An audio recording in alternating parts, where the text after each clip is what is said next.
آج میں صبح دیکھ رہا تھا ٹی وی پر آزادی کا کہیں پہ جشن منایا جا رہا تھا گورنمنٹ لیول پر. بڑا شوق ہے ہمارے بعض حکمرانوں کو کہ اس ملک کو بھی ترکی کی طرح منایا جائے.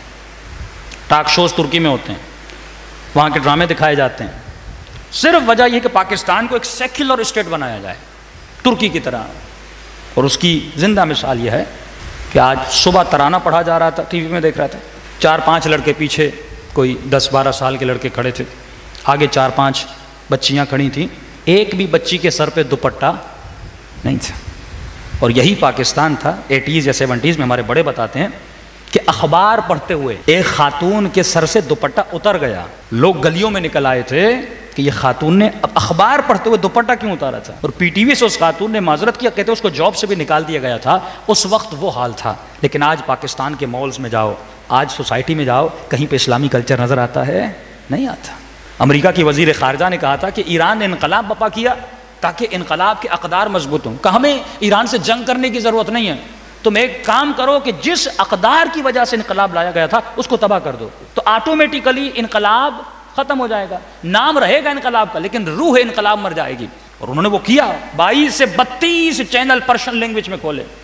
ایران کا سارا فیملی سسٹم تباہ و برباد کر, ان کا لباس, ان کا کلچر, سب کچھ ان کے جوانوں کو بے دینی کی طرف انہوں نے پھیلایا. اور اس چیز میں وہ کامیاب بھی رہے. تو دشمن یہ سازش کرتا ہے. فرمایا سیکولرزم کا تصور کیا ہے, کہ میں نے اس دن آپ کو مثال دی تھی, مجھے نہیں پتا اس سال انہوں نے قومی انعامات اور قومی ہیرو کس کو بنایا ہے, لیکن پچھلے سال ایک ایکٹریسز کو گولڈ میڈل دیا گیا, یا پتہ نہیں کون سے میڈل دیتے ہیں, اور دوسری طرف قبلہ طارق جمیل صاحب کو بھی دیا گیا. یہ سیکولرزم ہے کہ ایک خاتون کو آپ قوم کے بچوں اور بچیوں کے لیے رول ماڈل بنا رہے ہو. جس نے گانے کیے ہیں, فلمیں کی ہیں, اس ملک میں کوئی تعمیری کام نہیں کیا, انٹرٹینمنٹ کی ہے, لوگوں کو نچوایا ہے, فحاشت کو پھیلایا ہے, اللہ کی نافرمانی کی ہے, اس کو گولڈ میڈل دیا جا رہا ہے. اس کو گولڈ میڈل دے کس کو خوش کیا جا رہا ہے؟ شیطان کو. اور طارق جمیل کو بھی دیا جا رہا ہے کہ خدا کو بھی خوش کریں. یہ سیکولرزم ہے. یعنی میں خلاصہ آپ کو بتا رہا ہوں, سیکولرزم کا خلاصہ ہے. ادھر مندر بھی ہو, ادھر مسجد بھی ہو, نماز پڑھنی ہے جاؤ, مجلس سننی ہے امام حسین کی مجلس میں آ جاؤ, اچھا جماعت تجھے گناہ کرنا ہے تو فلاں جگہ پہ چلے جاؤ. سیکولرزم یعنی تمام تر چیزوں کو انسان کو آزاد چھوڑا جائے.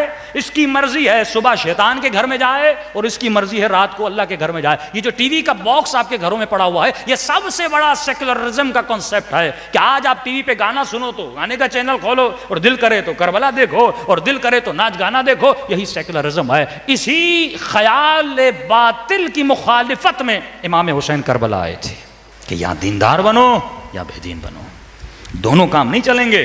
کہ میں شراب بھی پیوں گا اور شراب پی کر نماز بھی پڑھاؤں گا, میں محمد کا نام بھی لوں گا اور اسی ممبر پر آ کر میں مخالفت پروردگار عالم بھی کروں گا. امام فرماتے ہیں ایسا نہیں چلے گا.